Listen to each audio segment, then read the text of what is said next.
What if nag-develop pagka-geng-geng mo sa panahon ng mga Kastila? Day 1. Nabuhay ka sa isang probinsya. Walang kuryente at wala ka ring bitaw. Inutusan ka ng ate mo para magsaing. At partingin mo sa ate mo, nagulat ka dahil ito ay parang pamilyar. Boss?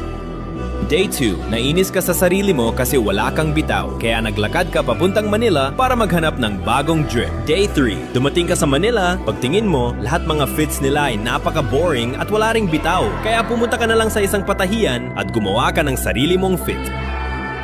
Day 4. Suot mo na ang bagong fit na ginawa mo at habang naglalakad ka, lahat ng mga tao ay nagsisitinginan sa'yo na para bang isa kang OG. Congratulations! Ikaw ang pinakaunang geng-geng sa Pinas. Day 5. Gabi na at madilim, ang ginagamit na ilaw ng mga Day 1 ay apoy at kerosene lamang at may misteryosong lalaki ang lumapit sa'yo dahil nahahakot mo lahat ng mga ebu at nagtanong anong kwenta yung damit mo kung sa gabi hindi ka naman makita. Lumapit ka lang sa apoy at boom! Ikaw na ang naging liwanag ng tahanan.